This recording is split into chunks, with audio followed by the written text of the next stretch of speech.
Ekko, det lyder sjovt. Lad os prøve. Det var en god bog. Ja. Lav lidt med vand i dag. Har Anke fortalt lidt om det? Vi skal snakke om, at vi har vand alle steder. Hvor ser I vand hen havet? Og der på min låg. Kan I se alt det blå? Der er vand. Det er vand, ja. Saltevand. Saltvand, ja. Der lever dyr i saltvand. Lige før, så har vi alle sammen vand inde i kroppen. Så nu skal I prøve at gætte. Men er det, har vi ikke kun blod i kroppen? Nej, vi har faktisk rigtig meget vand i kroppen. Ja. Flüssig. Og det faste, altså is. Og det der damper. Ice. Hvorfor den er kold damp? Hvad? I hånden. Den skal jo smelte. Hvordan har jeres hænder det? Hvordan føles det? For isterningen til at smelte, skal man bruge energi. Isterningen skal bruge energi til at blive til vand igen. Og den energi får den fra jeres hænder lige nu. Men det der sker lige nu, og grunden til at jeres hænder bliver kolde, det er fordi der går energi, varme fra jeres hænder og ud for at smelte isterningen. Når man er nede ved stranden og skal bade, så svømmer man ud i havet. Så kommer man op, og solen skinner, og man fryser. Det er fordi, at solen tager noget af vandet og skal tørre jeres krop. Det er også så skal vi sætte en streg.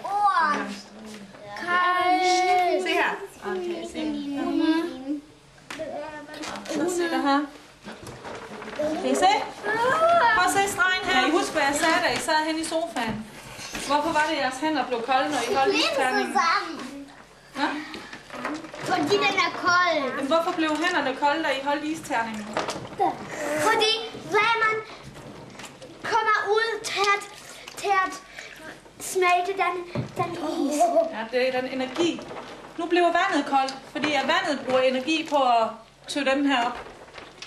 Nej, det er det samme. Så vi kan hælde is.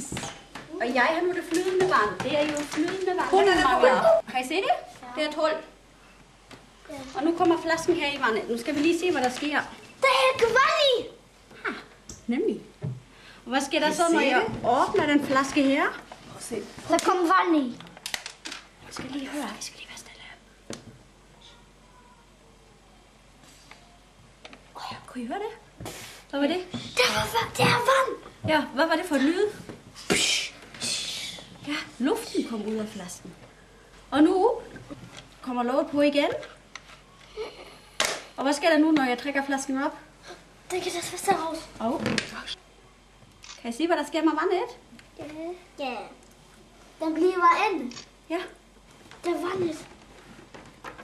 Og vi også på forvandet kommer ned Den igen. smelter fast. Fordi der kommer luft ind i den flaske. Og så presser luften vand. Nu skal du lige åbne låget. Du må bare lige have rundt halten under isen. Ja, og så lukker låget igen, at luften nemlig kommer ud. De andre tab, det er kun dem, der laver eksperimenter, der tager fingeren i. Du ser, der var en lille flaske. Og nu kan vi se, hvad der hedder damp. Så kommer der et dampstykke. Og hvad er det så? Luft. Der hænger der helt. Hvis det stiger helt op til himlen, hvad det bliver? Ikke sky, rigtigt. Det bliver nemlig til skyer. Was will ich regnet das gleich nicht? Og det er ikke kun vand fra en gryde, der går op. Også når solen skinner med dets energi på vores hud, hvad gør vi så? Damper. Hvad gør vi så om sommeren, når det er helt varmt? Hvad gør vi så? Så sveder vi. Og hvad så kommer så ud? Et flot. Doch, es regnet jetzt. Hvad sker der så? Så hvad er sved? Das ist so eine Flüssigkeit. Vand. Og så går den ud og stiger også op og bliver til skyer. Og solen tørrer alt vand på hele jorden. Om det er os, derfor skal vi jo drikke ret meget, fordi vi skal jo fylde det op igen. Se hvad der sker her med ruden. Ja. Hvad sker der? Der kan man ikke se noget. Man kan ikke se noget mere, for det er dukket. Og hvad sker der, når der kommer endnu mere? Hvis I kigger helt nøjagtigt, hvis vi lige laver sådan her. Hvad sker der? Das sind kleine Tropfen, die kann man wegwischen. Der kommer små dråber. Det vil sige, når vasketøjet hænger på snoren, Eller solen skinner på havet, og vandet går op. Og danner en sky ved en wolke. Was passiert dann irgendwann? Det regner. Det er rigtigt. Kan I se? Er der mere vand endnu? Er der det samme, eller er der mindre? Mere. Er vandet højere oppe? Nej. Er det under mine fingre? Det er under mine fingre. Hvad betyder det? Det er... Hvad sker der med isen, når den smelter? Kommer der mere is, eller kommer der mere vand, eller mindre vand? Mere. Hvis der kommer mere vand, ville den jo være over mine fingre. Varme, så er det fordi solen den har energi. Ach so, meiner